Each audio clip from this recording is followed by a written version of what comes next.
dia a tothom. Benvinguts altre cop a les jornades dècimes de secundària.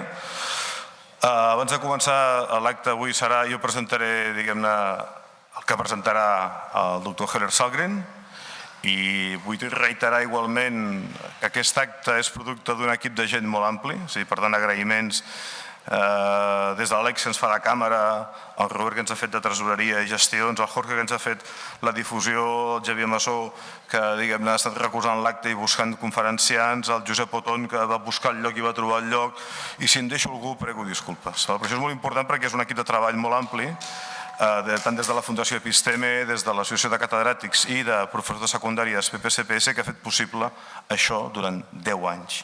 I jo espero que siguin 10 anys més.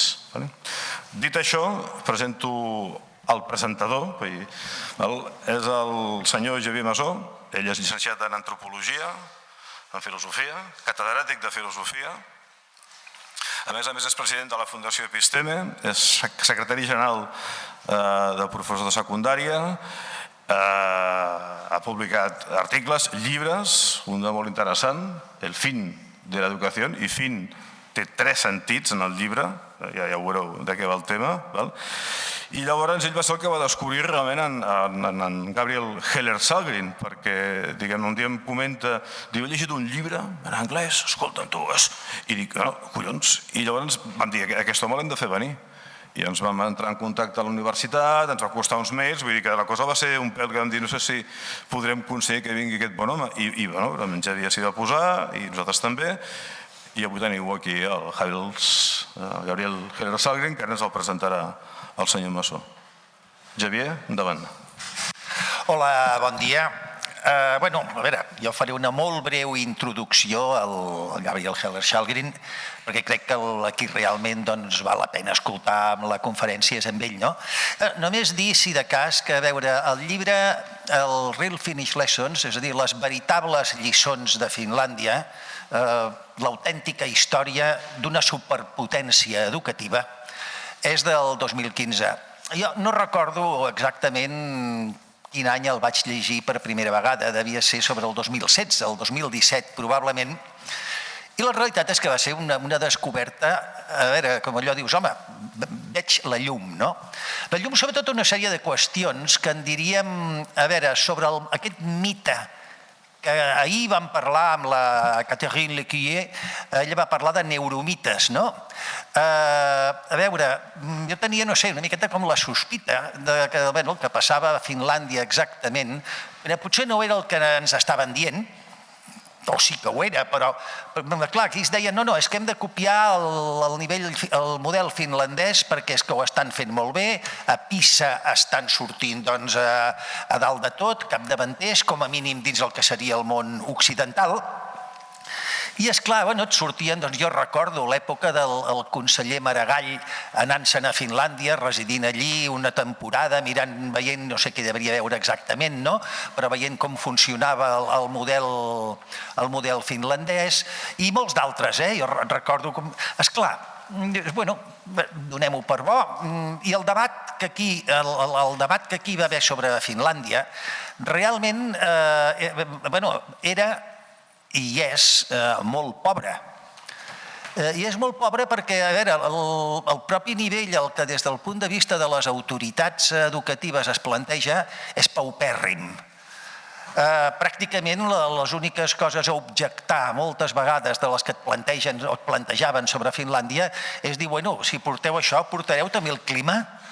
Vull dir, hem sentit això moltes vegades, però realment què fan? Perquè llavors començaven a circular llegendes, que si allí ara no els ensenyen a escriure amb la mà i ho fan tot amb el teclat. A veure, què hi ha de cert amb això? I la veritat és que la lectura del llibre del Gabriel Heller Sallgren, la veritat és que és revelador. Revelador perquè ens explica no solament les raons de l'ascens de Finlàndia en tot el que són els resultats PISA, sinó també molt especialment les raons del declivi que està experimentant Finlàndia en aquests moments. I el llibre no està traduït, està en anglès, el Real Finnish Lessons, un anglès perfecte, vull dir, que il·lumini mínimament la llengua doncs s'hi pot posar, entenc jo. I la veritat és que avui ens parlarà, entre altres coses també, doncs aquí el títol de la ponència l'hem reformulat, la història d'un miracle educatiu, no? A veure, què és un miracle? Jo recordo, a mi em va agradar molt una frase de David Hume, no? Deia, un miracle és un atemptat contra les lleis de la naturalesa. O sigui, això és el que deia David Hume, no? Aleshores, esclar, dius, bueno, a veure, què hi ha darrere aquest miracle, no? Vull dir, sempre hauríem de veure què és. I crec que el Gabriel Heller-Shalgin ha donat realment en el clau per explicar, insisteixo, tant les raons de l'ascens de Finlàndia en el seu moment com les raons de l'inici d'un declivi que és innegable també que s'està produint, però sobre el qual, per cert, no se'n diu res. És allò que es diu, no, se ha corrido un tupido velo. Ara Finlàndia, no. Bueno, ella ens ho explicarà. Gabriel, it's a pleasure for us to have you today. Gabriel, es un placer estar contigo hoy, tenerte aquí con nosotros y todo tuyo. Okay, well, anyway, I don't speak Spanish and I don't speak Catalan, so I have... No hablo español ni hablo catalán, así que lo tengo que hacer en inglés. Eso es lo que estaba intentando decir que no habéis escuchado. Así que, bueno, muchísimas gracias por la invitación para venir a hablar de este monográfico que he escrito hace 7 años, de hecho, ya. Y esta presentación se basa en ese monográfico. Sí que recibió cierta atención a lo largo del tiempo, pero bueno, ocurrió bastante poquito a poco, lo escribí en Inglaterra, recibió cierta atención ahí, no demasiado al principio, pero después Suecia, Finlandia, y se hizo una gran bola de nieve hasta llegar a Alemania, y después me entrevistaron en El Confidencial aquí en España acerca de este tema, y en el mundo hispano y de habla hispana, y estoy encantado. Ahora ya no he hablado de él durante un tiempo, así que es fantástico para mí estar aquí. Desde que publiqué el libro han salido más informes y más datos sobre el rendimiento de Finlandia, y por suerte para mí estos datos corroboran todavía más mis hallazgos, lo que no siempre es el caso, porque a veces escribes un estudio y unos años después ya has perdido el argumento porque los datos muestran otra cosa. Pero por suerte para mí este no ha sido el caso, y también creo que la historia finlandesa es muy relevante para el tema de esta conferencia, la educación en el siglo XXI. ¿Por qué? Esto se debe a la encuesta internacional que esencialmente creó el milagro de la educación sueca, el informe PISA. Muchos argumentaban que el motivo del éxito de Finlandia en este test internacional fue precisamente porque tenían una estrategia ligeramente distinta en comparación con, por ejemplo, los países del este de Asia, que tienen la reputación normalmente de tener una estrategia más disciplinada y regimentada. Finlandia era un país nórdico, no estaba tan centrado en la educación en ese sentido, y como resultado de esto, pues a los políticos les apeteció bastante girar la mirada hacia Finlandia, porque era un modelo que no implicaba el modelo tan hardcore, ¿no?, que se veía en el este de Asia en ese momento. Así que bueno, vamos a empezar con un poquito de contexto general. ¿Cuándo empieza esto realmente? Y todo esto empieza en diciembre de 2001, cuando salen los primeros resultados de PISA. PISA fue creado por la organización internacional, la OCDE, para crear métricas comparables para poder ver el rendimiento de los estudiantes en los diferentes países. Esta era la primera vez que se publicaban estos resultados. Habían otras puntuaciones internacionales que ya existían antes, como TIMSS, por ejemplo, pero esta era la primera vez que, bueno, la OCDE se les da muy bien hacer marketing, así que, bueno, esto por primera vez se encontró, o fue la primera encuesta internacional, y de forma sorprendente Finlandia consiguió ahí las posiciones primeras, y nadie entendía por qué, porque bueno, los finlandeses tampoco creían que eran tan buenos. Yo fui a Finlandia cuando hacía investigación para mi libro y hablé con directoras y directores de colegios y decían, yo no sabía que éramos tan buenos. La verdad es que antes nadie le interesaba Finlandia, antes de diciembre de 2001. Tenían cooperaciones entre los diferentes países nórdicos, Noruega, Finlandia, Islandia, Dinamarca. Nadie estaba interesado en nosotros antes, me decían. Solo querían hablar con los daneses, con los suecos. Ahí es de donde surge toda la innovación pedagógica. Y bueno, ellos solo les quedaba hablar con los islandeses y nadie más quería hablar con ellos, solo los islandeses. ¿Ahora funciona ya? Vamos a ver. Vamos a probar otra vez. Vale, apagaremos este entonces. A ver.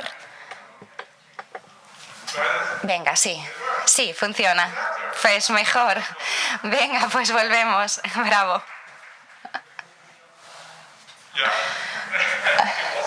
Estaba encendido, estaba encendido.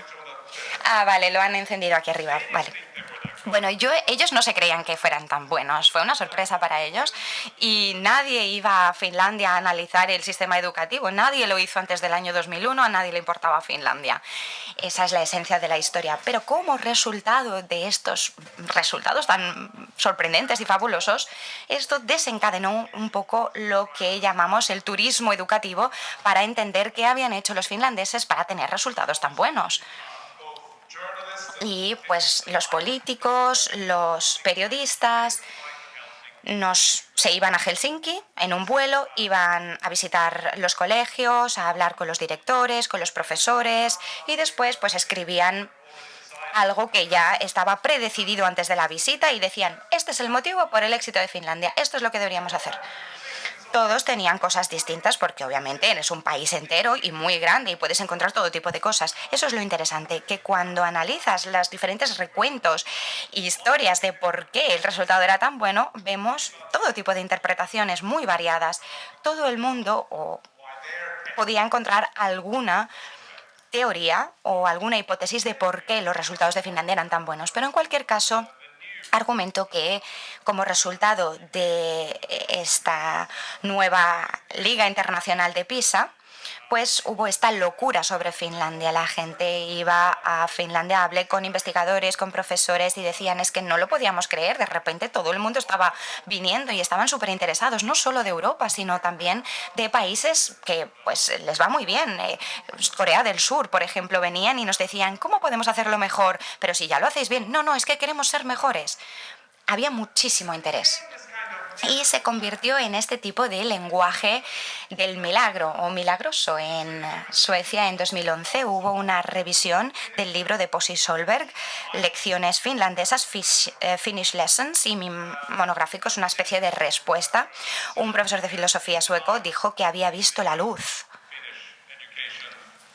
en el sistema educativo finlandés y que ese era el futuro. Y me recordó al americano en los 30 con la Unión Soviética que dijo, bueno, he visto el futuro y funciona. Pues era un poco una nueva forma de hacer educación. Esto es lo que iba a conquistar el mundo, por decirlo de alguna manera. Así que bueno,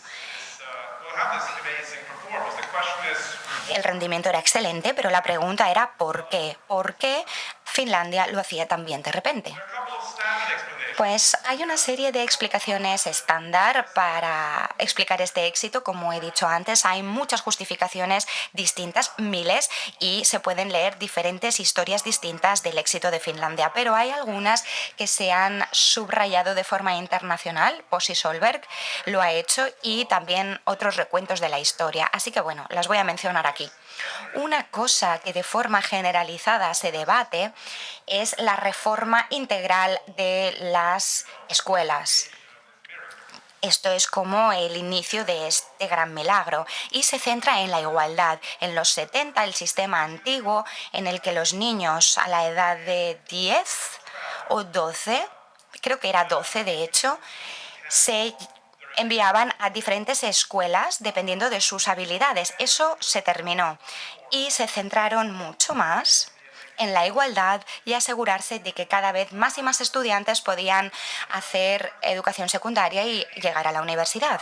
La idea es que ese fue el principio de esa transformación en los años 70 en adelante. También con frecuencia escuchamos algo que puede que sea uno de los argumentos más conocidos y más famosos sobre Finlandia, es la ausencia de pruebas estandarizadas y rendición de cuentas al gobierno y reformas basadas en el mercado, o el germ, como dice Posey Solberg, el germen, germ, que ha ido viajando por todo el mundo e infectando los diferentes sistemas educativos. Y así ha hecho que se reduzca el rendimiento escolar. Bueno, Finlandia ha realmente ignorado todo ese tipo de prescripción y ha seguido su propio camino. Confiaron en los profesores, confiaron en los directores. No había ningún tipo de rendición de cuentas al gobierno y haciendo esto creaban mejores profesores y tenían mejores resultados. Con esa confianza se puede tener más colaboración y más autonomía entre los profesionales. Este también es un argumento que explica por qué los resultados de Finlandia son tan buenos, y si tienes colaboración y tienes confianza en los profesionales, también tiene que haber un motivo para confiar en esos profesionales, y ahí es donde empiezan los programas tan competitivos de educación o formación de profesores. Muchísimos profesores que querían formarse con el sistema educativo finlandés. Es como intentar convertirse en abogado o médico. El estatus en la sociedad finlandesa de los profesores y maestros sigue siendo altísima, y lo ha sido así durante mucho tiempo. Pero como resultado de esta competencia, pues también hay muchos más personas que quieren hacerse profesores. Un máster es un requisito establecido, y esto lo que tiene como resultado es que crea profesores con un alto estatus. Hubo una encuesta en los países nórdicos en los años 2000 donde le pedían a la gente, o le preguntaban a la gente de forma general, si los profesores tienen un alto estatus en la sociedad, y un 85% de los finlandeses dijeron que sí, y era un 30% en los otros países nórdicos, para que veáis la diferencia. Así que hay algo ahí que lleva a tener un alto estatus entre los profesores. La pregunta es de dónde viene esto. Luego hablaremos de ello. Otra cosa, otra historia interesante que también oímos del señor Solberg es la idea de que menos es más. Los niños en Finlandia pasan menos tiempo en el colegio porque los días son más cortos, también hacen menos deberes, y esto, de forma mágica, en mi opinión, por supuesto hay gente que dice que cuanta más instrucción tienes, más aprendes, pero se dice que esto te deja más tiempo para jugar para los niños y para tener más colaboración entre profesionales, entre los profesores. Y esta idea del juego, de que los niños finlandeses pueden jugar, disfrutar de su infancia. Volvemos a Jean-Jacques Rousseau y Anne de Mille, que dicen que los niños tienen que ser capaces de jugar, y nos cambia toda la concepción occidental de lo que tiene que ser realmente un niño. Y ha habido otro tipo que ha escrito, Samuel Abrams, es un americano que recibió una mención honorífica por el gobierno finlandés por haber abogado y defendido el sistema educativo, y dice que el sistema educativo finlandés permite que los niños jueguen mucho más, no tienen que ir tanto al colegio, no tienen que hacer tantos deberes y les va mejor, de alguna manera. Y como resultado de esto, a veces se ensalza o se subraya que en Finlandia no hacemos todas esas cosas necesarias para el siglo XXI con los niños. No les matamos como hacen en Corea del Sur y en Japón en el colegio. Les dejamos jugar. Mirad nuestras puntuaciones. Mirad nuestros resultados. Esa es la historia que nosotros escuchamos a nivel internacional. Pero esa no es la historia de la cual la gente habla en Finlandia. Lo primero que me dijo un investigador cuando aparecí, me dijo, para que lo sepas, La verdad es que a mí la versión de Posey Solberg no me interesa en absoluto, no la compro. Y empecé a escuchar inmediatamente porque me interesaba. Esto es una historia internacional, una historia sobre todo para políticos, para gente que quiere creer que existe un cierto tipo de educación pues que les gusta. Así que, en cualquier caso, tuvo mucho éxito y fue marketing de alto nivel, porque Finlandia se convirtió en el país que había que visitar. A nadie le importaba Suecia. Pero sí, en cualquier caso, la justificación aquí es que te puedes centrar en estas habilidades del siglo XXI, pensamiento crítico, no tanto en el conocimiento, ya no te tienes que centrar tanto en eso. Ni siquiera tienen que ir al colegio, deja que jueguen y seguirán teniendo buenos resultados en las pruebas. Esa es la justificación. Y esta historia, yo diría, es que bueno, yo nunca me la creí, mucha gente no se la creyó, pero podía funcionar. Durante mucho tiempo, Finlandia le fue bien y no había ningún tipo de interés en tratar de entender con mayor profundidad las justificaciones o razones que habían detrás de ese éxito, hasta que Finlandia empieza a hacerlo peor y peor. Este sistema tan fabuloso que supuestamente era superior a otros sistemas educativos que encontrábamos en Europa, que conseguía atraer la atención o mejorar las puntuaciones del este de Asia, en el informe PISA, pues de repente empieza a resbalar, empieza a irle peor. Es un test internacional y es algo que ocurre también en pruebas nacionales. En todos los temas empiezan a disminuir el rendimiento y nadie sabe por qué. Los resultados medios de PISA los vemos aquí. Aquí es cuando se crea en el año 2000 el milagro de PISA. Finlandia es el mejor país del mundo. Vamos a copiar a Finlandia. Fue aquí. Y de hecho estaba aumentando. Algunas de estas puntuaciones no son completamente comparables por la metodología de la encuesta PISA. La verdad es que no hay que entrar en los motivos de ello. Pero en cualquier caso, en el año 2006, este fue el clímax de sus resultados. Siempre salía primero o segundo en los 3 temas o 3 asignaturas principales, pero entonces empieza a bajar, empieza a decaer, 2009, 2012 incluso más, y esto en 2012 es el resultado al que yo pude acceder cuando escribí mi libro. Y mi predicción cuando hablaba con la gente era: ¿a dónde irá Finlandia? ¿Dónde llegará? Y yo les decía, bueno, si siguen por este camino, seguirán cayendo, seguirán decreciendo, y lo explicaré después. Pero eso es exactamente lo que pasó. Siguió decayendo. Y bueno, la verdad es que yo nunca tengo razón con nada, pero con esto sí que tuve razón. Y no solo para Finlandia.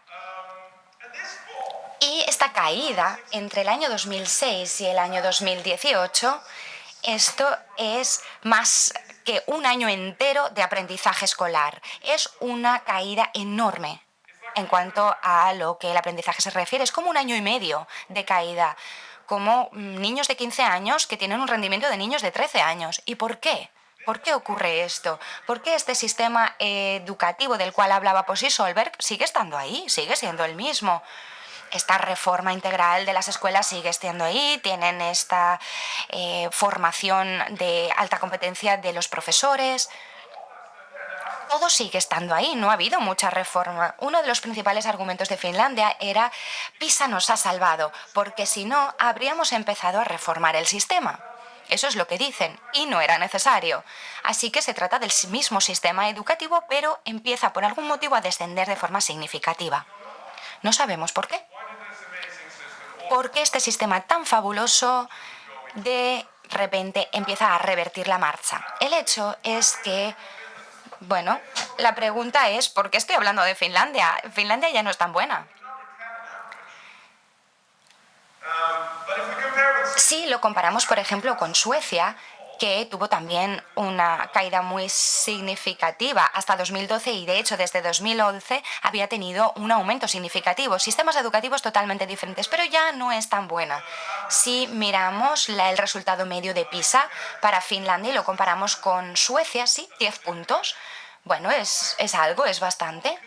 No es una diferencia tan grande, de hecho.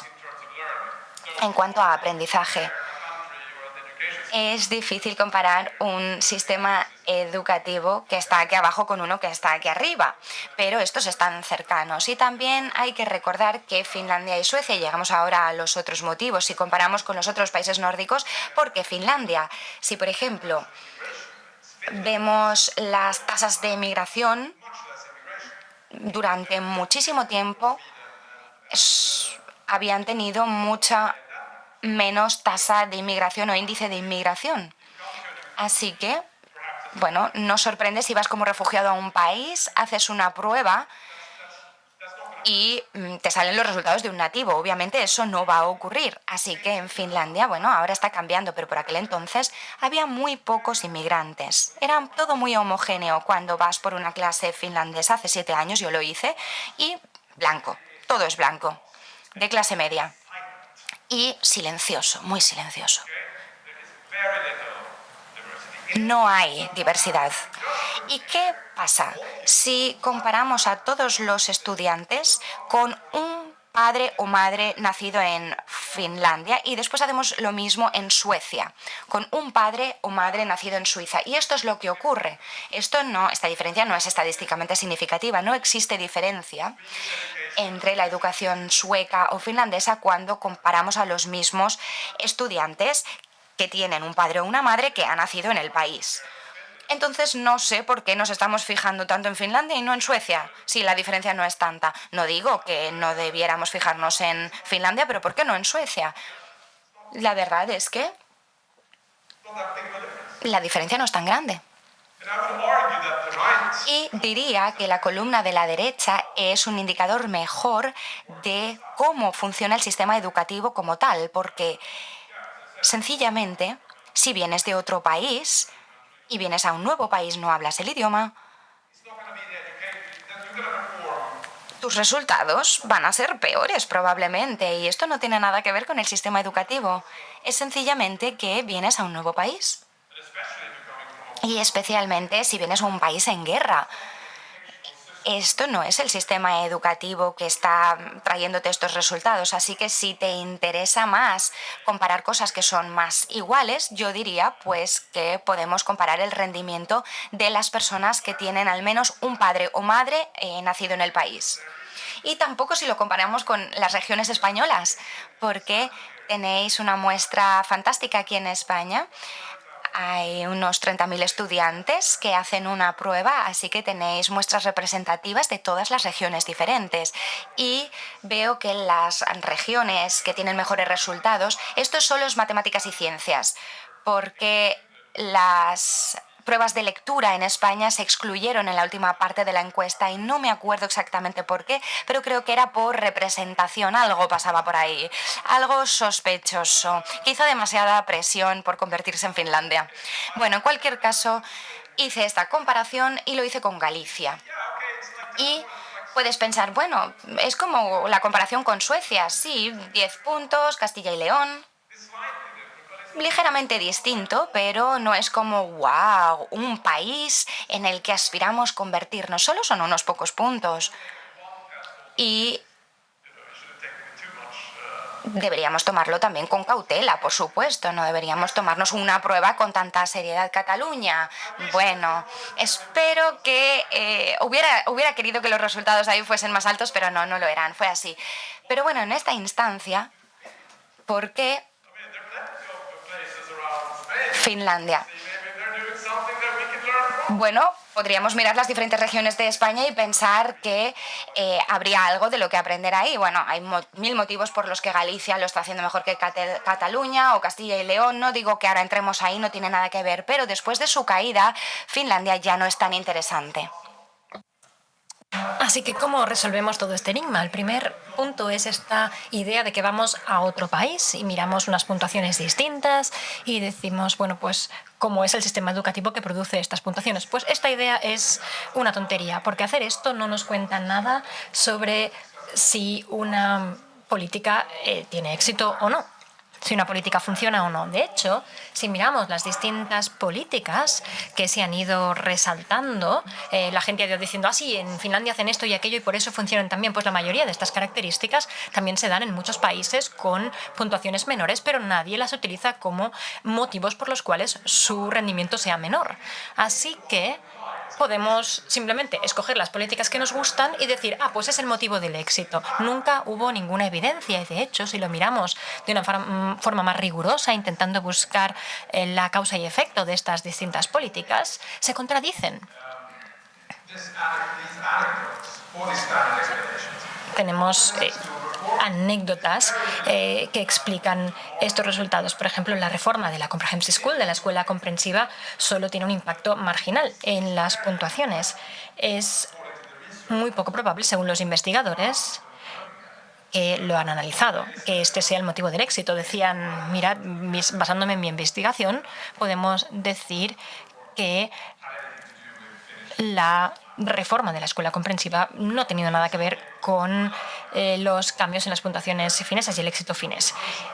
Pero, claro, ¿qué es lo que estamos haciendo al analizar la escuela finesa? Mirar en retrospectiva, decir, a ver, ¿qué es lo que pasó? Sí, vale, pues hicimos una reforma. Vale, pues ese tiene que haber sido el motivo. También hay bastante evidencia que indica que la rendición de cuentas y la independencia de las escuelas son buenos. Tienen estos factores en Finlandia. En cualquier caso, la evidencia no sugiere que vaya a reducir el rendimiento. Si acaso puede tener un efecto ligeramente positivo, no importa si es positivo o cero. Hay muy poca evidencia de que este sea el motivo, de que la ausencia de rendición de cuentas sea el motivo por el que en Finlandia las puntuaciones son mejores.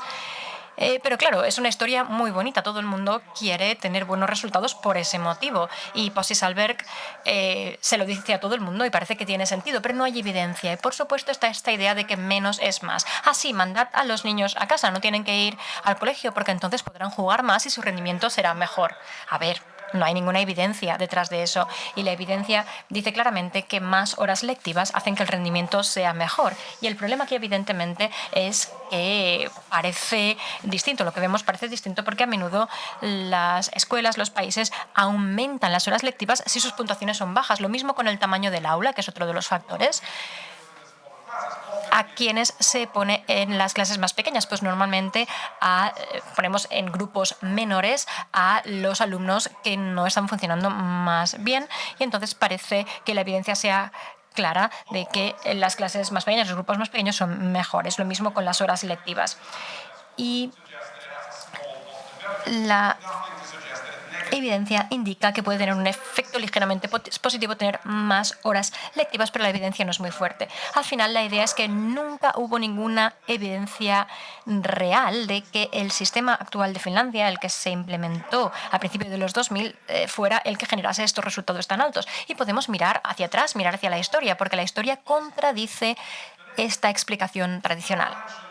He comentado que el sistema tuvo una devolución de competencias, de autonomía, se confiaba en los profesores, no había rendición de cuentas, y esto es un fenómeno muy reciente, empezó en 1994. Antes de eso, antes de los 90, el sistema era muy centralizado, muy controlado por el gobierno central. Había un sistema de inspección muy severo y un sistema de rendición de cuentas muy potente. El sistema de inspecciones funcionaba así. Todos los profesores tenían que literalmente mantener unos registros en que hora por hora iban anotando lo que enseñaban, cómo lo enseñaban, y esto lo enviaban para análisis al inspectorado, y los inspectores estaban sentados en el aula y se aseguraban de que se hiciera la enseñanza de la forma en que ellos querían. Esto no es un sistema con devolución de competencias, es un sistema muy centralizado, y el gobierno, con un puño de hierro, les decía a los profesores lo que tenían que hacer, básicamente.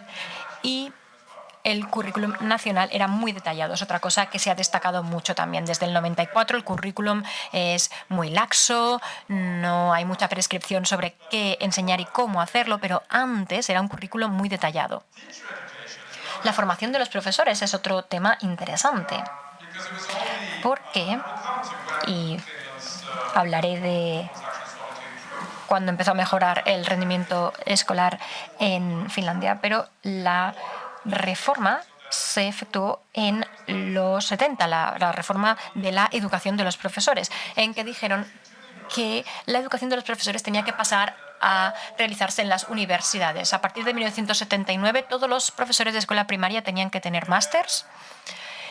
Y antes, básicamente, no necesitabas un máster para ser profesor de primaria. Necesitabas un máster en el tema, en la materia que enseñabas, pero no en educación, si estabas en la escuela primaria. Y la mayor parte de la formación era muy práctica, no era educación pedagógica, pues se enseñaban temas muy académicos.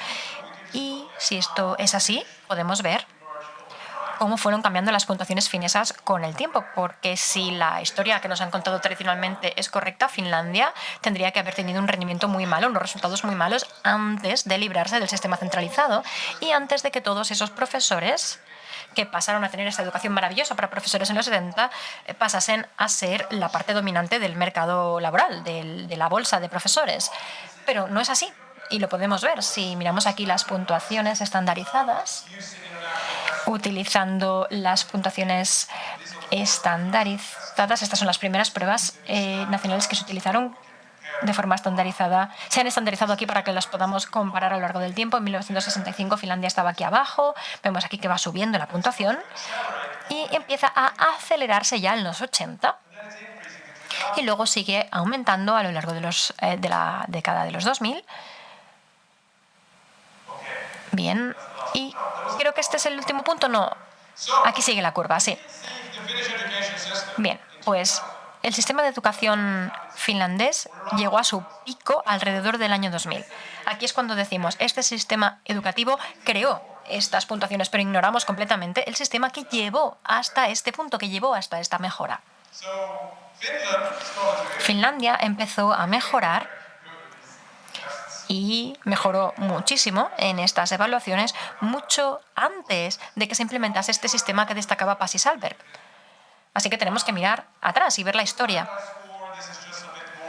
Y aquí tenemos un poquito más de información sobre las puntuaciones estandarizadas. Hubo una mejora radical, especialmente en la educación primaria, entre 1970 y el 83. En los 80 ya estaban en primer lugar junto con Japón y Corea en TIMSS. Las puntuaciones de lectura siempre habían sido muy elevadas ya en los 70, antes de que se dieran todos los cambios. Así que, bueno, tampoco hace falta ser un genio para analizar esto. Lo primero que deberíamos hacer es decir, a ver, si estamos mirando este sistema educativo,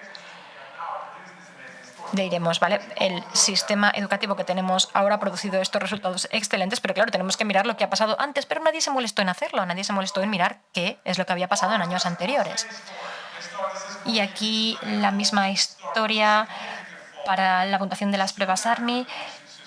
Vemos un declive muy poquito después de que se implementase el nuevo sistema. Estas son pruebas para los varones que entraban en el ejército en Finlandia y vemos que la puntuación bajó radicalmente en los 90. Y ahora venimos a mi historia, mi forma de verlo, mi forma de ver lo que pasó con la educación finlandesa.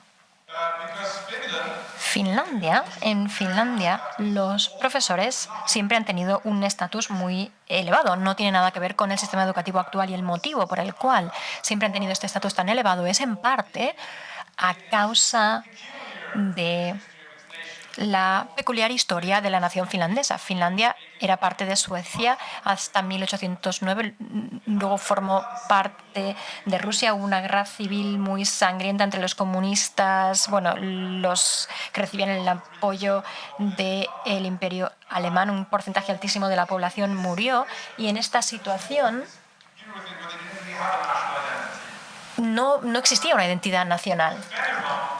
El fenómeno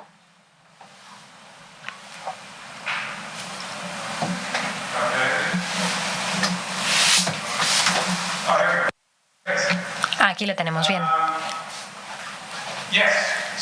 Sí. En el siglo XIX, básicamente teníamos un país liderado por los suecos o los hablantes de sueco. Si querías ser alguien en Finlandia, tenías que ser sueco o hablar sueco. Esta era la lengua de la cultura y de la política. El movimiento nacionalista también estaba formado por hablantes de sueco. Vieron que no podían seguir con una sociedad bifurcada en que la élite hablaba una lengua y las masas hablaban una lengua distinta. Básicamente no había una cultura finesa elevada, había muy pocos libros escritos en finés, todo venía de Suecia y estaba en sueco. Así que lo que estaban diciendo era, y un filósofo derecho y estadista dijo, queremos ser fineses, no queremos ser ni suecos ni rusos. Y arrancó un gran proyecto nacionalista en que tuvo que educar a las masas rurales que hablaban finés para crear esta idea de una identidad nacional. La épica nacional, Kalevala, también la escribió un hablante de sueco, un escritor sueco. Y en este esfuerzo los profesores eran cruciales, porque no solo tenían que formar a los niños y niñas, tenían que formar también a los adultos. Y se les veía como las velas, la luz de la nación. Tenían que ser muy importantes fuera de la escuela también, porque la educación obligatoria, la escolarización obligatoria que se introdujo en Escandinavia en la década de 1850, no se introdujo en Finlandia hasta 1921, a la vez que Tailandia. Es muy tarde. Así que los profesores tenían que ser muy importantes en general en la sociedad. Y esto también lo demuestra el hecho de que en 1937 el 13% de niños y niñas aún no acudían a la escuela primaria, un porcentaje muy elevado de niños y niñas que no estaban escolarizados. Si colocamos a los profesores en esta posición de tal importancia para la identidad nacional, para la creación de Finlandia, entonces pues tenían que ser muy buenos. Tenían que ser ciudadanos modélicos y es exactamente lo que se esperaba de ellos, que fueran ciudadanos modélicos, que entregasen, que trasladasen la civilización y los valores de la civilización. Y para hacerlo, tomaron prestado este concepto pedagógico de Alemania, el Herbart-Schillerismo, básicamente la idea es un enfoque muy centrado en los profesores, surgió en la década de 1860 en Alemania y se esparció rapidísimamente por todo el mundo. Fue la mayor innovación pedagógica del momento, con el objetivo de que los alumnos aprendieran carácter, conciencia, aprender a trabajar duro, determinación, valor. Y esto se hacía a través de la obtención de conocimiento. Así es como se suponía que te convertías en un ser humano con moral. Creían en la idea de Kant de que lo más importante como ser humano para cumplir tu destino es convertirte en un ciudadano productivo. Y esta era una característica clave. Si queríamos que los profesores entonces fueran ciudadanos modélicos, teníamos que asegurarnos de que la formación de profesores funcionaba, ¿no? Entonces, en aquel momento, la selección era extrema. Las normas para los estudiantes de educación eran draconianas. Hacían exámenes que duraban días, 5 días de exámenes. En exámenes de pedagogía, en muchas otras materias, para poder convertirte en estudiante de magisterio. Y si eras estudiante de magisterio no podías tener citas, no podías salir con alguien, no podías fumar, no podías ir de fiesta. Y en aquel momento teníamos a los suecos ya que habían entrado por el norte del país y querían salir a bailar con las mujeres finlandesas, estudiantes de magisterio, y las echaban de los estudios de magisterio porque no podían confraternizar con los hombres suecos. Y como resultado de todo esto, si miramos la evidencia, los profesores en Finlandia tienen un nivel de educación muy elevado, incluso antes de la Segunda Guerra Mundial. No es algo nuevo, es una explicación social histórica del por qué los profesores en Finlandia tienen un nivel educativo muy alto y por qué el estatus de los profesores es muy elevado incluso a día de hoy. No tenía nada que ver con la educación actual, con la formación en magisterio actual. No es el motivo por el que tienen este estatus. El motivo es mucho más complejo. Y algo también importante aquí son los suecos finlandeses. Como comentaba, son esta élite cultural y política históricamente, siguen siendo más o menos un 5%. El 5% son hablantes de sueco, no serían una minoría per se, se llaman nacionalidad. Si eres sueco, puedes hablar sueco donde quieras y te tienen que responder en sueco en las organizaciones públicas, etc. Yo hablé en sueco con la mayoría de los funcionarios del gobierno y de la educación porque tienen que aprender sueco. Aprenden sueco en el colegio. Hay mucha gente que no está de acuerdo porque el sueco pues no resulta muy útil aprenderlo, la verdad. Cuando empezó a urbanizarse la zona de la costa, al principio de los 2000, en el siglo XX, estos suecos finlandeses ocuparon las posiciones de más poder que los finlandeses de etnia finesa y a día de hoy tienen un nivel educativo más elevado y tienen un nivel de salud y de ingresos más elevado en general. Culturalmente hay más etnia sueca que finesa en el país. Si voy a una escuela les encanta oírme hablar porque mi acento es de Estocolmo y su acento es de Estocolmo del siglo XIX y les encanta oír el idioma hablado por mí. Es un poquito como la diferencia entre el francés en Quebec y en Francia, pero un poquito menos porque es una minoría muy pequeña y por lo tanto no tienen tanto peso como el quebecois. Estos dos movimientos chocaban porque mucha gente no estaba de acuerdo con que los suecos tuvieran que abandonar su nacionalidad. Teníamos los Svekoman como contramovimiento del movimiento finés.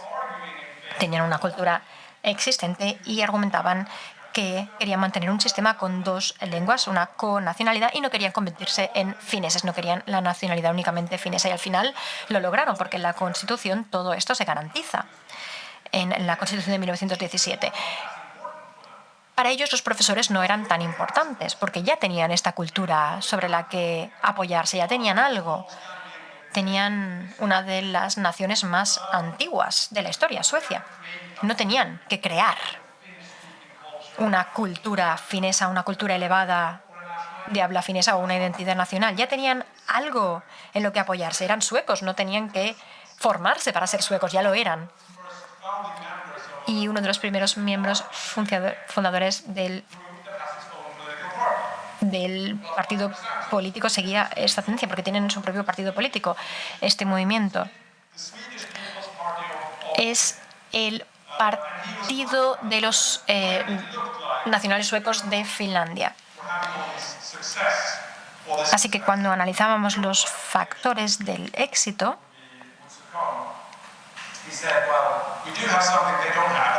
los suecos decían, tenemos algo que no tienen los fineses, tenemos el privilegio de tener esta cultura antigua y elevada y a través de nuestra lengua tenemos una conexión espiritual con todo el norte escandinavo. El sueco, de hecho, es completamente, el finés, disculpen, es completamente distinto al resto de lenguas nórdicas. Se parece más al húngaro que al resto de lenguas nórdicas. El estonio también se parece mucho, pero un danés puede entender a un sueco, nos entendemos bastante bien. Así que esta es la idea, que no necesitaban tanto a los profesores. Por supuesto, los profesores son importantes, hay que defender la cultura, pero para ellos no son tan importantes como para las personas de etnia finesa. Y esto se refleja en el sistema educativo actual. A principios de los 2000, en 2007-2008, vemos que los solicitantes de formar parte de la educación de magisterio, se aceptaba a un 14% de solicitantes de lengua finesa en comparación con un 40% de solicitantes suecos fineses. No digo que en el colectivo de suecos finlandeses el estatus de los profesores sea bajo, pero no es tan alto como entre los de etnia finesa. Entre el colectivo sueco la profesión no es tan atractiva, no está al mismo nivel que la medicina, empresariales o derecho. Y históricamente no habían tenido el mismo tipo de profesores, pero en general todos tenían un nivel educativo más elevado. En PISA en 2009 los suecos fineses tuvieron una puntuación unos 30 puntos inferiores, unos 30 puntos por debajo en ciencia. Es bastante significativo en comparación con los fineses. En años recientes la brecha se ha ido cerrando. De hecho, ahora rinden más en matemáticas, pero sigue habiendo una brecha en lectura y matemáticas. Esto se ve en los exámenes nacionales. Sigue habiendo una brecha en la mayoría de exámenes. Y lo interesante otra vez es que si esta historia cultural y lingüística explica el rendimiento del sistema, pues esperaríamos que los suecos fineses tuvieran una puntuación más o menos similar, porque al final el sistema educativo es el mismo. Todo esto que hemos estado destacando, todo el sistema educativo es el mismo en los nacionales fineses y los nacionales suecos. Así que esperaríamos que su puntuación fuera similar. Entonces podríamos hacer este experimento de analizar las puntuaciones en lectura. Parece ser que el finés es un idioma fácil de aprender en comparación con muchas otras lenguas, así que podría ser otro motivo por el cual podríamos observar diferencias. Aquí vemos una vez más a todos los alumnos, comparamos lectura en 2018. Si nos fijamos en Suecia, vemos una brecha bastante significativa. Si comparamos a los suecos y si miramos aquí a los hablantes de sueco en Finlandia, vemos que su puntuación es similar a la de los suecos. Es decir, que si cogemos grupos que son más similares, tendremos resultados bastante similares. Y luego seguimos avanzando porque Finlandia es muy distinta en muchos modos, en parte por lo que he explicado, y si miramos el rendimiento económico de Finlandia es muy distinto. Después de la Segunda Guerra Mundial, Finlandia era muy pobre. Su urbanización, industrialización y desarrollo del estado de bienestar fueron bastante tardíos, bastante más tarde que sus vecinos escandinavos, pero se pusieron al día rapidísimamente, igual que sucedió en el este asiático. A partir de los 50-60, las curvas empezaron a subir de forma rapidísima. Aquí vemos la trayectoria de PIB per cápita relativa en Finlandia. Cuanto más cerca estén las curvas, significa que son más similares. Y si comparamos con Noruega, por ejemplo, antes de que Noruega encontrase petróleo eran bastante similares, pero requirieron cierto tiempo, empezaron siendo mucho más pobres. Y esto es bastante significativo, porque como resultado de esto también tenemos distintos movimientos diferentes movimientos educativos en Finlandia cuando empezaron a aumentar su capacidad financiera, también empezó a aumentar la educación masiva.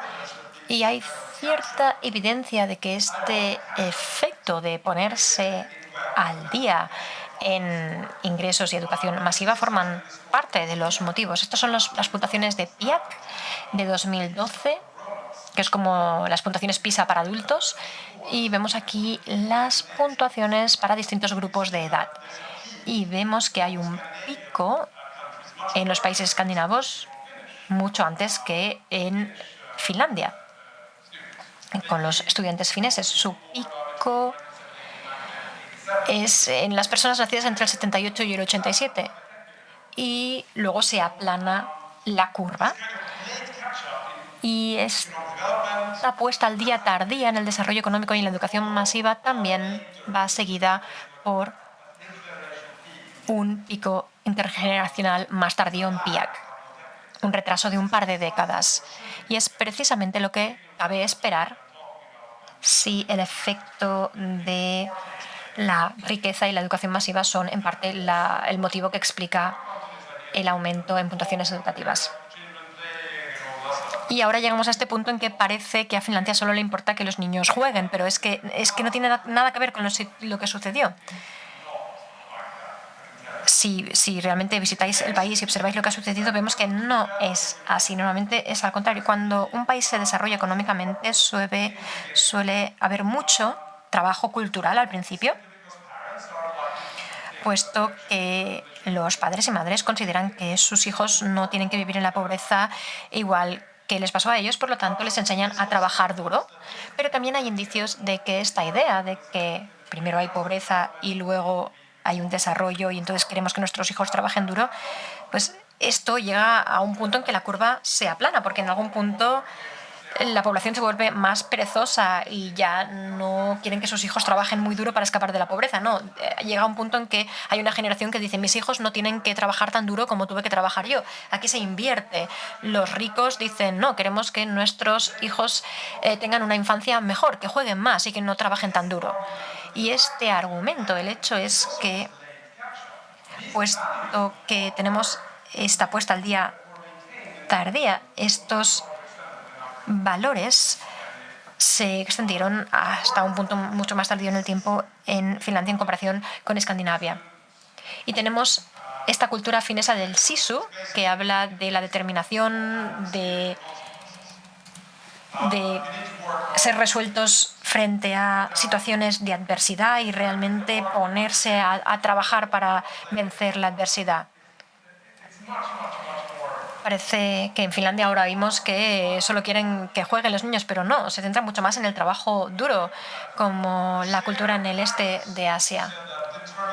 La proporción de padres y madres que hablan de determinación, en la diapositiva hay un error, no es determinismo sino determinación, y que la perseverancia es importante para la educación de los niños, era 51% en el 2000 en comparación con un 30% en Escandinavia. Por lo tanto, tenemos esta diferencia. Y también algo importante es que son más introvertidos que los escandinavos, y esto viene también del hecho de que son una economía más agrícola. Los suecos solíamos tener la reputación, yo no soy completamente sueco, por eso no soy tan calladito, me gusta hablar, pero teníamos la reputación de ser muy silenciosos en los 60, los suecos. Y ahora los suecos somos más como los americanos, no paramos de hablar, todo el día hablando, pero los fineses no. Cuando fui a Finlandia, había un profesor de ciencias que decía: sí, Gabriel, dices que esto es investigación, pero yo estoy aquí sentado con mis colegas suecos y ellos no paran de hablar y me dicen: Jari, no has dicho nada en 30 minutos, ¿en qué estás pensando? Y yo les digo: mira, es que hace 30 minutos que os he dicho lo que pensaba y no he cambiado de opinión entre tanto, entonces ¿por qué hablar? Ya os he dicho lo que pensaba. No hay motivo por el cual debiera hablar si ya he dicho lo que pensaba. Son mucho más introvertidos, como en el este asiático. Y las encuestas sugieren esto también. Y los niños y niñas son mucho más silenciosos. Si grabamos en vídeo a las madres con sus hijos, Finlandia y Estonia son muy similares, mucho más silencio. Y en Suecia, el resto de Escandinavia, hablamos mucho más. Así que hay ciertas similitudes entre Finlandia y el este de Asia. Y un sociólogo destacó en algunos de sus artículos que si miras a Finlandia históricamente, sí, generalmente el sistema es muy autoritario, muy basado en la obediencia y el colectivismo. No es el paraíso de la creatividad que parece ser ahora. Así que mi argumento es que este efecto de la riqueza creó esta base para la mejora, pero a la vez fue tan rápido que la cultura no cambió al mismo tiempo, a la misma velocidad. Eso es lo que quiero decir, que los padres fineses seguían centrándose muchísimo en la educación y en el trabajo duro, mientras que en Suecia y en muchos otros países no era así. Nos volvimos un poquito más perezosos. Lo mismo ocurre cuando vemos las encuestas de valor en el este de Asia, cuando vemos en qué se centran mucho más en la supervivencia que en la autoexpresión. Esta cultura también está reflejada en escuelas muy jerárquicas. Ha habido mucha poca influencia en los estudiantes. Esta idea de que pueden elegir y pueden jugar, esto son tonterías. Incluso hoy, cuando estuve yo ahí, es muy jerárquico. Los profesores o el profesor es como un pavo real que se va pasando por ahí diciendo a la gente lo que tiene que hacer. Saben quién manda, saben quién es el jefe. Los niños, quiero decir, los niños en Finlandia. Y esto fue después del 68, estaban heridos, hicieron el movimiento del 68 y demás, hicieron un experimento y bueno, la verdad es que estaban heridos. Esto también surge de la evidencia. Si vemos otra encuesta internacional, solo un 15% de los estudiantes dicen que forman parte de alguna manera en la toma de decisiones acerca de su escuela. Y UNICEF también lo dice. UNICEF pues ha estado preocupada porque cuando analizas a los niños finlandeses, odian a sus profesores, tienen mucha negación hacia sus profesores, actitudes extremadamente negativas, esto es lo que dicen. Y luego, ¿qué es la felicidad en el colegio? En 2012 fue la primera vez que se midió la felicidad de los niños en el colegio. PISA lo hizo y Corea y Finlandia salieron a la cola de todo. Es una paradoja, ¿a que sí? Y desde entonces, pues bueno, se deshicieron de la encuesta y ya no estaban interesados en esto. Así que bueno, esta es la conclusión. La obediencia y la autoridad han sido factores clave del sistema educativo finlandés a lo largo de su historia. Y de nuevo, cuando comparamos a los suecos y finlandeses, son mucho más escandinavos, tienen felicidad muchísima felicidad en los estudiantes y bueno, el resultado es peor porque no trabajan tan bien. No hay ningún secreto. Es el trabajo de los profesores, el trabajo duro. La verdad es que no hay nada sexy en estas habilidades del siglo XXI en Finlandia. Y como resultado de este clima, de esta atmósfera, también podéis pensar en el tipo de metodologías pedagógicas de la clase, del aula. De hecho, este sistema herbarcilerismo pues fue clave desde el principio. Por el énfasis nacional, tenían que ir pasando de generación en generación la civilización y los valores para que los niños los aprendieran. Era algo que se daba por sentado. Bueno, hay una larga historia acerca de los orígenes y cómo se abandonó la educación masiva en este sentido. Pero la esencia de la historia es que es muy tradicional y es algo que los profesores aprenden. No es que los niños no hablen, no significa eso.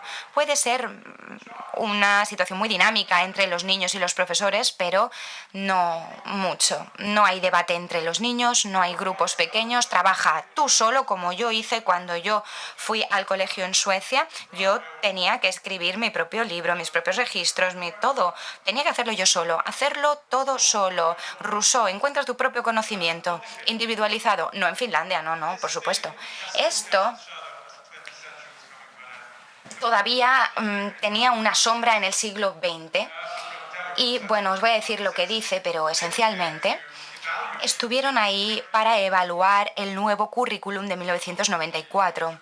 Supuestamente iba a liberar a los colegios para que hiciesen las cosas de forma distinta. Recordad que gente como Posi Solberg y otros burócratas y políticos de Finlandia han estado impulsando para eliminar este sistema antiguo durante mucho tiempo, para eliminar el profesor como el héroe del escenario, etc. Lo que descubrieron en Finlandia fue más bien lo opuesto. Descubrieron que todas las clases seguían línea por línea lo que decía el libro de texto a un ritmo establecido por el profesor, líneas y líneas de niños haciendo lo mismo exactamente como matemáticas, geografía, en ciencias, pasabas de colegio a colegio y eran clases idénticas. Podíamos haber cambiado los profesores y los niños no se habrían dado ni cuenta. Los estudiantes ni siquiera se hubieran dado cuenta. No había nada de aprendizaje independiente. Estas no son habilidades del siglo XXI.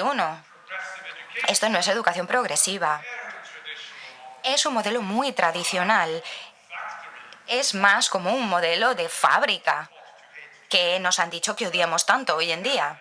Pero de forma incidental, la investigación sugiere que ese modelo es bastante efectivo si lo que te interesa es tener mejores resultados en las pruebas. Estudios aleatorizados, cuando hay una lotería en Estados Unidos y solicitas entrada en una escuela privada y una lotería. puedes comparar. Hay gente que entra por la lotería y hay gente que sale por lotería.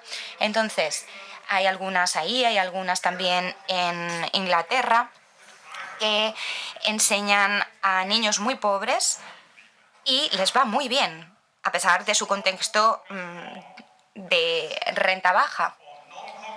Sobre todo porque se centran en el trabajo duro, no se centran en habilidades cognitivas, este tipo de cosas. Y todas esas cosas que todos los sistemas educativos subrayaban como importantes en el siglo XIX. Ese es el estudio KIP. También cuando hemos inyectado estos métodos en escuelas normales encontramos los efectos similares, así que este es el secreto del éxito de estas escuelas. Otras pruebas también muestran que los métodos tradicionales pueden ser buenos para aprender y que los métodos centrados en el alumno pueden ser desastrosos. En Suecia lo hicimos al revés. Yo tenía que aprender por mí mismo, se llamaba trabajo personal. Tenías que trabajar tú solo, sentarte en una mesa, hacer proyectos de todo un mes, larguísimos, pero tú solo.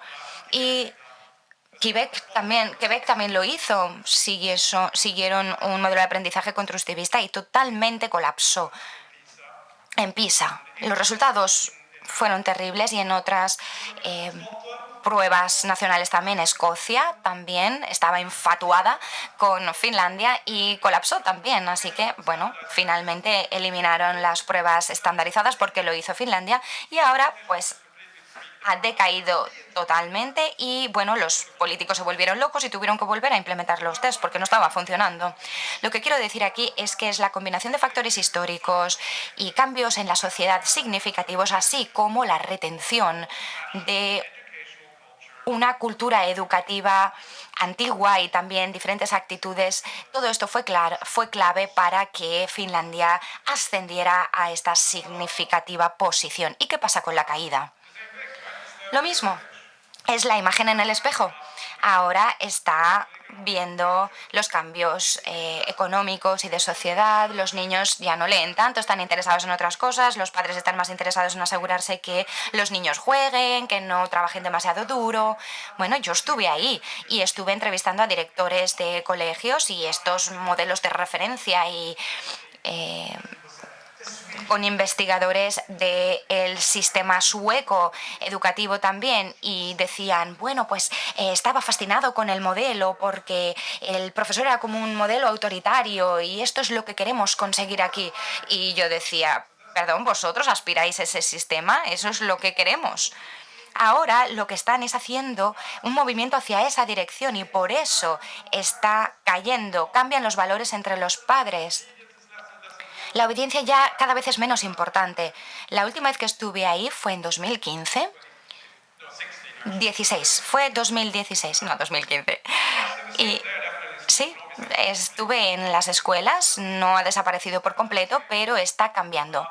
Por completo, ha cambiado por completo. Lo importante aquí también es que, bueno, esperarías que en este sentido suecos y finlandeses empezasen a decaer antes en estos test internacionales y eso es lo que ha ocurrido en parte porque su cultura ha cogido el ritmo del resto de los países escandinavos y también cambiamos las metodologías de profesores porque los sistemas actuales sí que enfatizan otras cosas.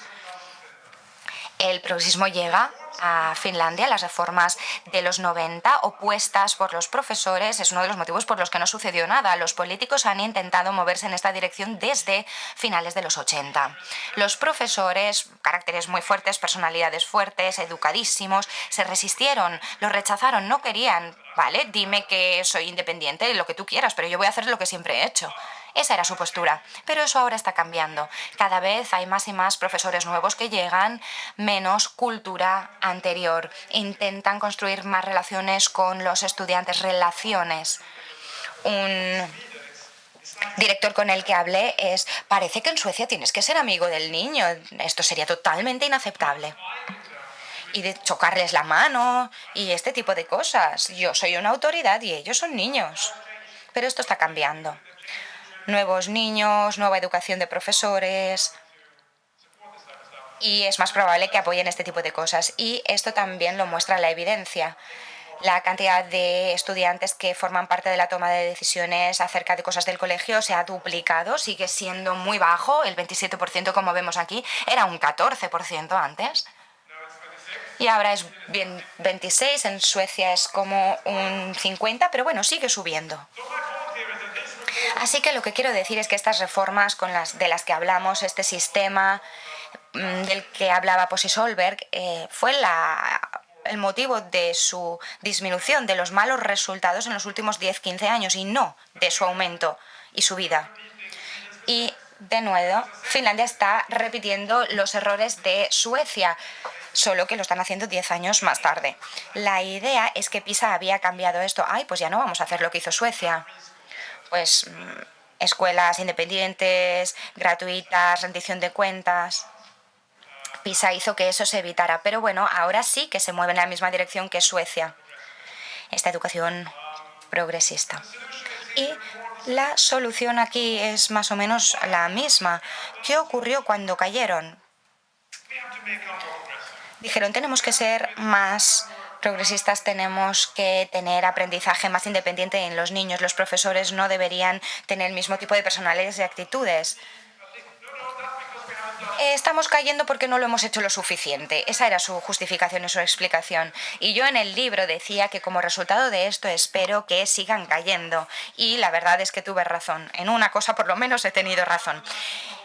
Tenemos aquí el currículum principal nacional que llegó en 2016. Los niños han tenido parte de esto. Antiguamente los profesores decidían las metodologías de trabajo en el currículum nacional y en 2014, en la versión de 2014, los profesores tenían que decidirlo conjuntamente con los alumnos. Hablé mucho con profesores que estaban muy en contra de esto, los de la antigua escuela estaban enfadadísimos sobre esto, sobre que ahora tenían que hacerlo con niños. Decían, pues si no son expertos. Y vemos que esto ahora sí que está ocurriendo en esta misma dirección. Y, por supuesto, la justificación desde su perspectiva y desde quizá vuestra perspectiva también. Hemos perdido el sonido, disculpen.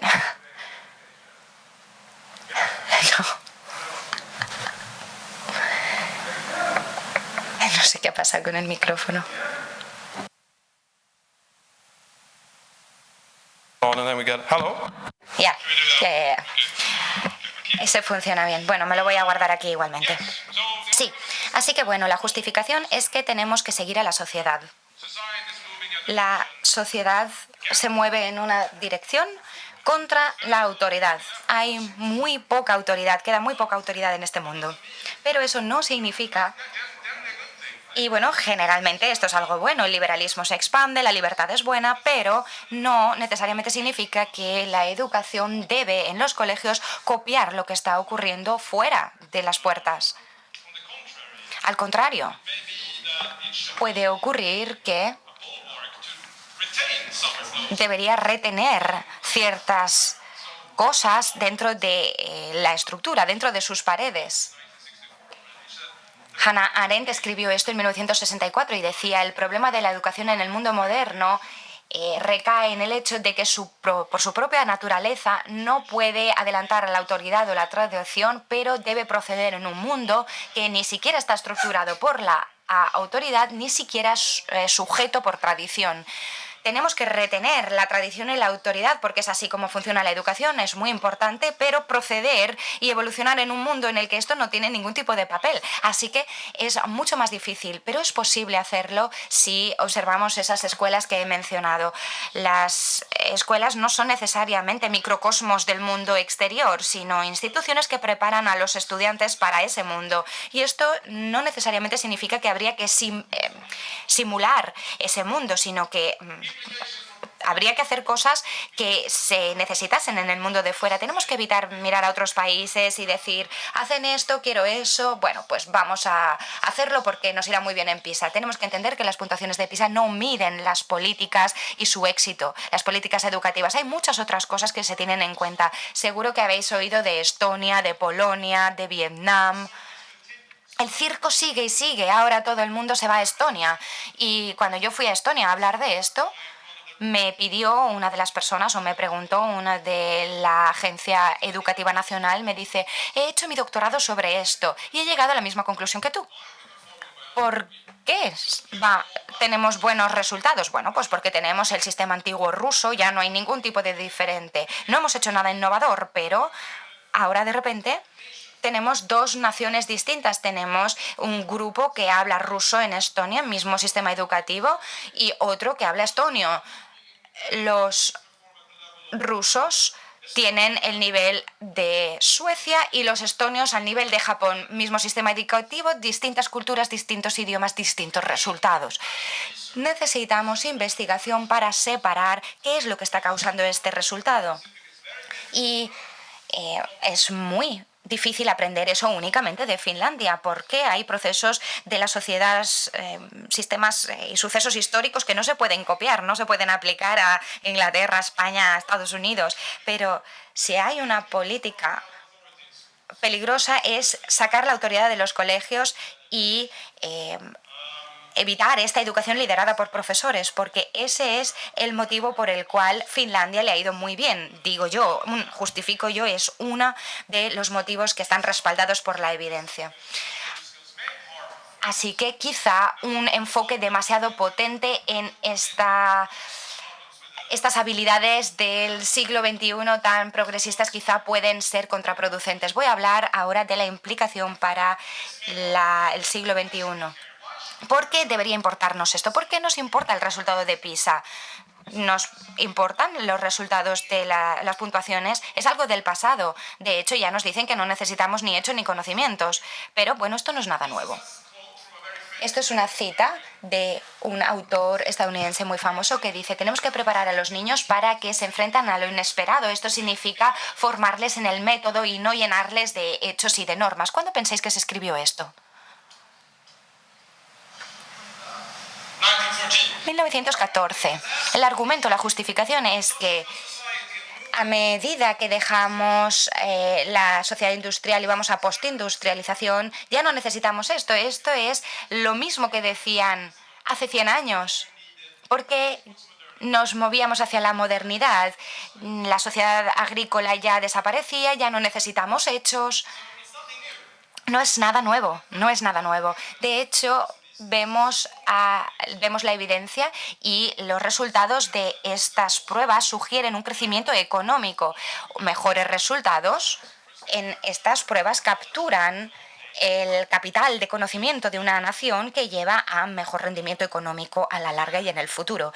¿Y por qué son importantes también? Porque las puntuaciones no son solo conocimiento.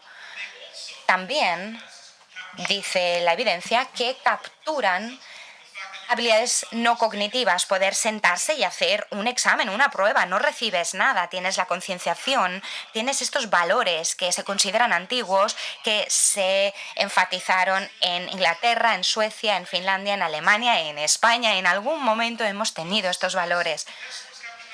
Esas puntuaciones también recogen esto y ambas cosas han sido en Suecia claves para el éxito de los mercados laborales. Hicieron un test cognitivo y una evaluación por psicólogos que evaluaba la estabilidad emocional, etc. Y vemos que los retornos en el mercado laboral han aumentado muchísimo. Las habilidades cognitivas siguen siendo importantes, no podemos eliminarlas, pero todo esto es muy importante. Decir que no son importantes es mentira, no es verdad. Y también, finalmente, y ahí habré terminado, el conocimiento es crucial para el pensamiento crítico y para la resolución de problemas. Sin el conocimiento es muy difícil pensar de forma crítica e inteligente acerca de nada. Por ejemplo, si no supiésemos nada de la Primera Guerra Mundial y cómo surgió, los balances y equilibrios de poder en Europa, yo siempre digo que si vemos el equilibrio de poder en Europa, bueno, no exactamente, pero se podría hacer similitudes en la escala global de la Guerra Fría. ¿Y lo que ocurrió? Bueno, lo que tuvo un impacto ahí fueron las armas nucleares. yo diría, bueno, las armas nucleares podrían haber frenado la Primera Guerra Mundial. No es tan difícil justificar esto. Pero si yo no supiera nada de las armas nucleares, si yo no supiera nada de la Guerra Fría, si yo no supiera nada de la Primera Guerra Mundial, no podría hacer ese paralelismo, esa similitud. Así que lo necesitas. Necesitas ese conocimiento para hacer las conexiones. No puedes pensar simplemente... Si piensas sin conocimiento, la verdad es que no hay mucho pensamiento. Y también los mejores resultados en la resolución de problemas, lo que hace PISA. Bueno, no es Suecia, no es Finlandia. De nuevo vuelven a tener los mejores resultados los países del este de Asia. Así es. Tenemos que construir conocimiento e información en nuestra memoria a largo plazo que después podamos utilizar para resolver problemas y para pensar de forma crítica acerca de lo que hemos aprendido. Es un punto en el que podemos pisar para ir hacia esas habilidades del siglo XXI. Necesitamos el conocimiento, si no, no vamos a alcanzarlas. El conocimiento tradicional y las habilidades siguen siendo clave y Finlandia muestra la importancia de no ignorar esto. Muchísimas gracias.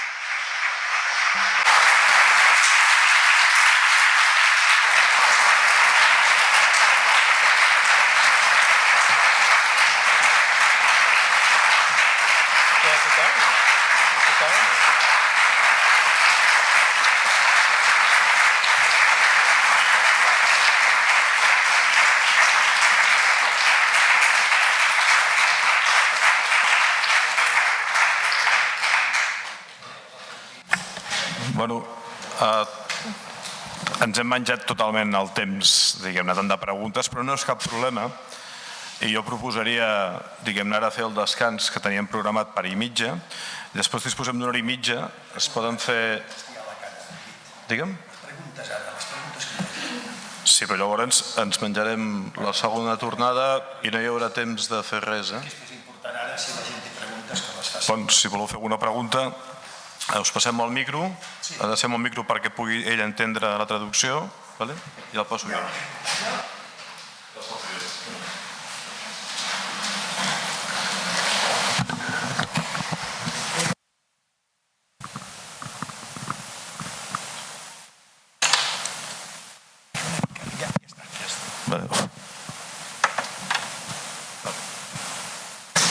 Passem a un torn de paraules. Veig que hi ha bastantes mans aixecades. Ja prendran ordre i aniran donant el micro. Bon dia. Gràcies, Gabriel, per aquesta molt bona xerrada, molt completa. Jo tinc una impressió una mica unitària. Se sent bé la traducció? Sí? Will you translate? Més a prop? Ara sí? Volia dir que...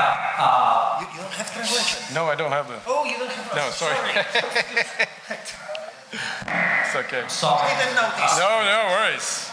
Technology in this day, yeah. See, technology cannot save us, that's for sure. La tecnología no nos salvará, eso está claro.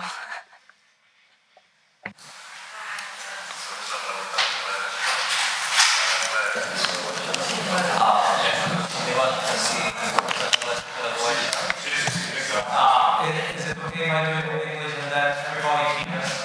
Okay, so people with the headphones. Okay, so I will do it in English. Firstly, I wanted to thank you for this great speech about the topic. I have just a global one idea. I think we are teachers, maybe our problem is with macroeconomics. The impression is because we have been talking about welfare.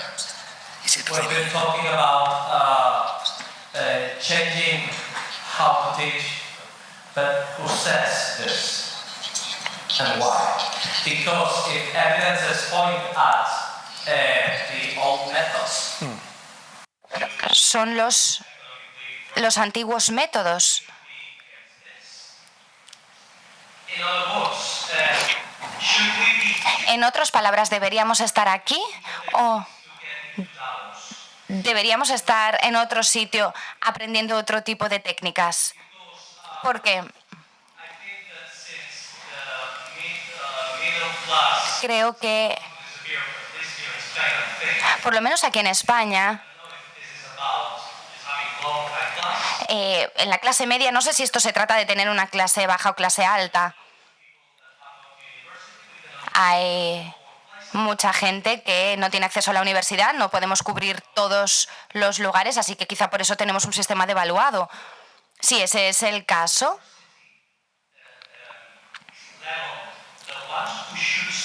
¿debería ser el nivel universitario el que frenase este movimiento? Porque están al final de la cadena logística.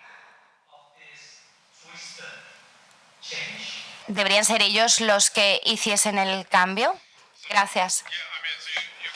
Sí.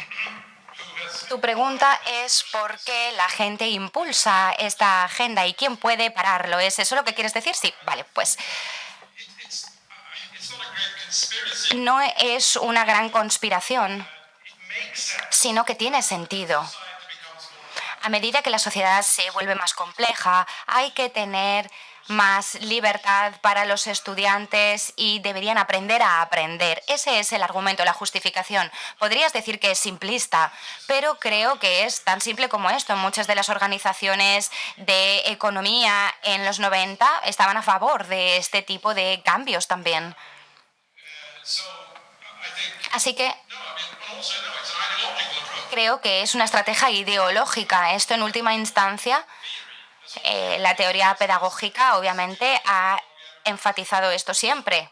Podemos volver a Rousseau en este sentido, el niño corrompido por la autoridad. En última instancia, por supuesto. Pero como he dicho, es difícil ignorar por completo, sencillamente porque a medida que nos enriquecemos y a medida que pensamos en los niños de forma distinta, sí, por supuesto, no queremos que estén todo el tiempo trabajando duro, queremos que estén más felices de lo que lo estábamos nosotros. Pues bueno, en ese caso encaja la educación progresista, encaja con esas normas culturales, diría yo, que se están produciendo en la sociedad a medida que pasa la industrialización y postindustrialización. No significa que sea correcto y ese es el siguiente paso. Quizá las escuelas no deberían estar siguiendo este tipo de ideas. ¿Has mencionado quién debería frenarlo? Pues sí, las universidades, por supuesto, los políticos también. ¿Pero van a hacerlo? Probablemente no. Así que la educación de los profesores es a largo plazo muy importante porque lo que enseñan en Suecia, por ejemplo, pues sobre todo leen las teorías que tienen un siglo de antigüedad. Es como si eres un psicólogo y lo único que aprendes es Freud. No estoy diciendo que sea así, pero es como si fuera así, porque solo se leen teorías. Está bien, Vygotsky, Piaget, Dewey, todo esto. Hay muy poco enfoque en psicología cognitiva y, de hecho, asegurándonos el modo en el que aprendemos o aprendiendo a aprender. Todo esto, por supuesto, tendrá que provenir de los intelectuales, de la educación, por supuesto, sin duda.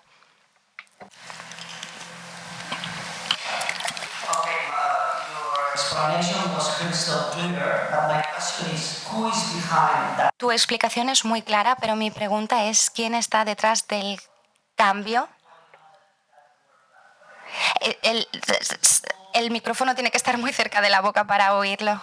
Disculpen. ¿Quién está detrás de esto? Según mi opinión, esto es lo que ha puesto Finlandia en el mapa. Ossi Solberg ha sido el gran vendedor, el gran representante de todo esto. El motivo por el cual... Bueno, antes de haber escrito esto, nadie hablaba de esto. Todas las cosas que yo cito, bueno, yo no fui el primero, había otra gente en Finlandia que estaba publicando en revistas educativas, pero ¿a que no sabéis qué? Nadie se las lee. Nadie estaba interesado en este tipo de historias. Siempre y cuando pareciese el sistema que tenían, esto es lo que hay. Tenemos unos cuantos expertos de Finlandia que nos dicen que el motivo detrás de su éxito es esto, pero no había mucho más incentivo de ir más allá. Hay mucha gente que ha estado en desacuerdo, pero probablemente no sabían por qué. Y como he dicho, es algo que les conviene. Les conviene. Se puede llegar a las puntuaciones del este de Asia con una especie de sistema más suave, más amable y más jujujaja. Y es bueno para personas con ciertas inclinaciones ideológicas, pero es ahí donde acaba todo. Y la OCDE, por ejemplo, también se lo creyeron y es una tontería. Las cosas que producen con respecto al por qué los resultados de los países son como son tonterías. Hay un gran debate acerca de si PISA importa o no. Mi justificación es que PISA está bien en cuanto a las puntuaciones, pero la OCDE después dice, deberías hacer esto porque esto y esto y esto. Pues tienes una consultoría, por supuesto, están ofreciendo sus servicios a los países que intentan imitar esto. Escocia picó y ¡pum!, se cayó.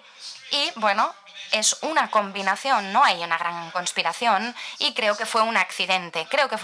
En ese punto, en ese momento de la historia, a Finlandia le iba muy bien.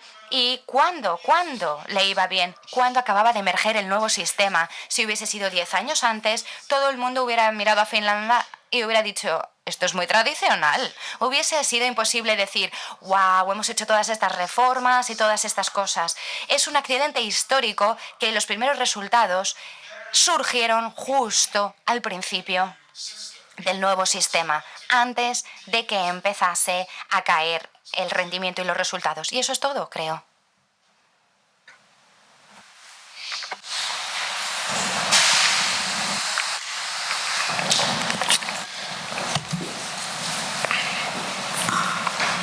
Bueno, me ha encantado tu intervención y bueno, con esto que has explicado ahora me has respondido a la pregunta que tenía, ¿no? Porque era esta, ¿no? ¿Quién ha hecho que formuló esta campaña tan potente de marketing para vender una cosa que no era así, que era fruto de la escuela, de la herencia de la escuela sueca finlandesa, ¿no? Esta tradición austera, gusto por el trabajo, picar piedra. Y ahora has dicho que fue la OCDE, ¿no? Porque realmente es eso, los años no. O sea, empezaron en el mismo 1994, que has dicho que es cuando empiezan un poco a abrir un poco la mano, ¿no?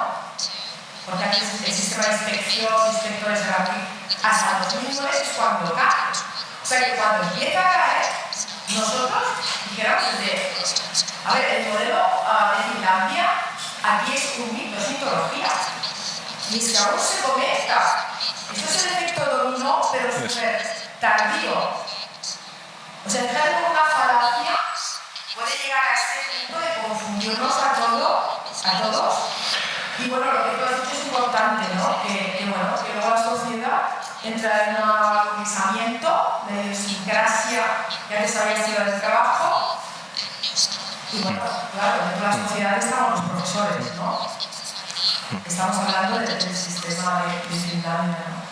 Bueno, ya me habías respuesto, ¿no? Me habías respondido en tu intervención, justo antes de hablar. Muchas gracias. De verdad, gracias. Una pregunta més i després farem una petita pausa, eh? Ara... Hola. Bueno, gracias por la conferencia.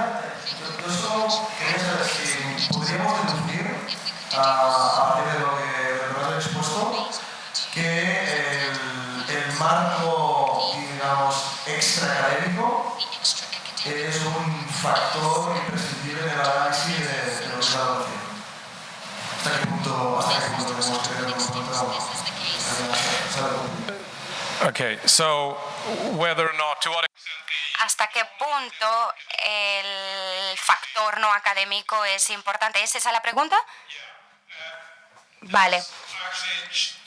Pues he cambiado mi final aquí porque he tenido que añadir una diapositiva en las implicaciones, pero yo decía, bueno, esta es mi historia finlandesa, yo no puedo demostrar que todos esos factores son 100% así, no puedo demostrar que sean 100% correctos. Así que no podemos estar 100% seguros de que mi historia sea cierta y real, pero es mucho más coherente cuando miras la evidencia en general. Pero no, yo no he demostrado nada por completo y no podemos demostrar la historia de este modo. Tenemos que ir extrayendo conclusiones de la evidencia, del marco histórico general. Todo lo que yo digo es que mi historia tiene mucho más sentido que la historia tradicional. Y mirando a toda la evidencia que tenemos en total, tanto los factores sociológicos, los cambios de valores, el sistema educativo y el impacto que tiene todo esto en los valores de crianza de los niños, tiene sentido, pero no puedo decir que esto es lo más importante o esto no es tan importante. No puedo hacer esa afirmación, no puedo decirlo porque es imposible estar 100% seguro de estas cosas. Lo único que sí que pienso que la evidencia, bueno, cuando hablamos del aspecto académico, la evidencia ahí es muy clara. Los métodos que utilizó Finlandia educativos durante mucho tiempo son mejores que los métodos que yo tuve que utilizar en Suecia, más centrados en los niños. Así que sí, tienes razón, es una historia, pero al final mi historia es mejor que la tradicional. Doncs ara sí, faríem un descans per intentar complir l'hora i que tingueu temps de fer un cafè. Deixem 15 minuts i llavors a les 12:05 ens trobem aquí. Moltes gràcies, fins ara.